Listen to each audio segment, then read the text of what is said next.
In a world of searchers, some paths lead to dark devotion. This is Of the World, Chronicles of Cults. Today we return to the humid jungles of Guyana. It is November 18th, 1978. The air hangs thick with the scent of rain-soaked earth and distant decay, a remote settlement carved from the wilderness that once promised salvation but now echoes with the silence of unimaginable loss. In this isolated outpost known as Jonestown, over 900 souls met their end in a single afternoon, drawn together by the magnetic pull of a man who blended faith, politics, and fear into a lethal brew. The People's Temple began as a beacon for the marginalized in an era of social upheaval, yet its journey spiraled from hopeful integration efforts in the American Midwest to a fortified compound deep in South American rainforests. Here, amid the relentless humidity and towering trees, followers sought escape from persecution only to find a prison of ideology and control. Historical records reveal a time when charismatic leaders could amass power through promises of equality and communal living, exploiting the era's civil rights movements and countercultural yearnings. Jonestown stood as both experiment and trap, its residents enduring grueling labor while broadcasting messages of utopia to the outside world. As investigators later pieced together the fragments of diaries, audio tapes, and survivor accounts, the scale of devotion emerged not as mere fanaticism, but as a calculated descent into isolation, where external threats were magnified to bind the group tighter. This was no spontaneous tragedy, but the culmination of years spent building walls, both physical and psychological, against a society deemed corrupt. The events of that fateful day would shatter illusions about the boundaries of belief, leaving a legacy that continues to haunt discussions of collective faith and manipulation.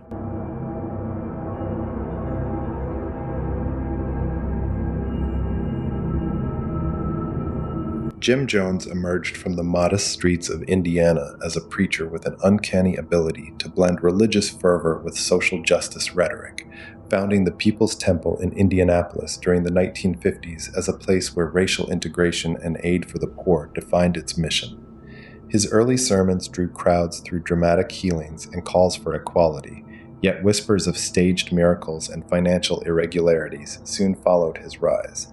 By the 1960s, the temple had migrated westward to San Francisco, capitalizing on the city's progressive atmosphere and political activism to expand its reach, establishing soup kitchens, drug rehabilitation programs, and alliances with local leaders that granted Jones significant influence. Scandals involving abuse allegations and questions over temple finances prompted the relocation to Guyana, where Jones envisioned a socialist paradise free from American oversight, leading hundreds of followers to the dense jungle compound of Jonestown by the mid-1970s. There, amid cleared fields and rudimentary housing, daily life revolved around agricultural toil and ideological lectures, with Jones reinforcing loyalty through public confessions and isolation from outside contact. The turning point arrived with the visit of Congressman Leo Ryan, who traveled to investigate reports of coercion and mistreatment, only to face deadly resistance at the nearby Port Kaituma airstrip, where gunmen from the temple assassinated Ryan along with journalists and a departing defector. This act of violence ignited the final sequence, as Jones ordered the preparation of a grape-flavored poison cocktail laced with cyanide and sedatives, which was distributed among the residents in a ritual framed as revolutionary suicide. In total, 918 people perished that day, including men, women, and children, their bodies left scattered across the compound in a tableau that stunned the world and prompted immediate questions about how such mass compliance could occur under one leader's sway.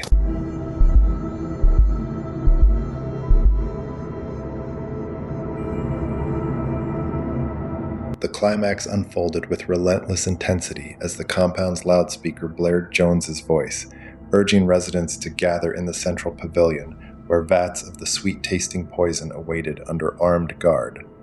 Families huddled together amid rising panic, some clutching children tightly, while others lined up in resigned procession, their faces etched with a mixture of terror and conditioned acceptance after years of rehearsed drills for this very moment. The first to drink included the most devoted inner circle, their convulsions serving as a grim spectacle that heightened the tension for those remaining, yet escape attempts were swiftly halted by security forces who fired on fleeing individuals, turning the jungle perimeter into a deadly barrier. Mothers administered doses to infants with trembling hands, the air thick with sobs and desperate prayers, while Jones paced the stage delivering a final oration that framed the act as noble resistance against an invading force. Bodies began to pile in the pavilion as the toxin took hold, limbs twitching in the fading light, the once vibrant settlement descending into a landscape of stillness broken only by the occasional crack of a gunshot or cry from the edges. Survivors who hid in the surrounding brush later recounted the suffocating dread that gripped the group, a collective unraveling where individual will dissolved under the weight of communal expectation and the immediate threat of violence.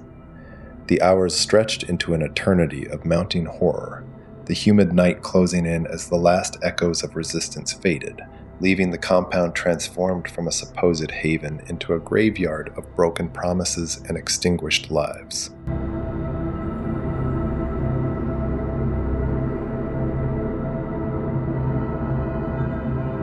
In the days that followed, international rescue teams arrived to confront the staggering scene of decay and loss, their efforts hampered by the remote location and the overwhelming number of victims whose autopsies revealed a chilling uniformity in the cause of death. The aftermath sparked widespread investigations into cult dynamics, revealing how prolonged isolation, charismatic authority, and manufactured paranoia could erode personal autonomy on such a massive scale, influencing psychological studies on conformity and groupthink for decades to come. Socially, the tragedy fueled public discourse on the vulnerabilities of idealistic movements, prompting stricter oversight of religious organizations and heightened awareness of warning signs in high-control environments.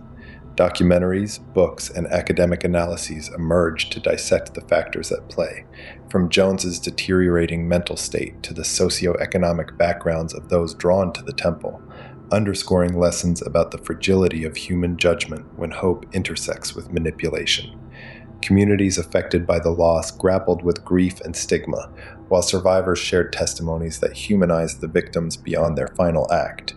This event remains a stark reminder of how utopian visions can curdle into catastrophe when unchecked power prevails. This has been Of the World, Chronicles of Cults. The mind is a fragile boundary. Tread carefully.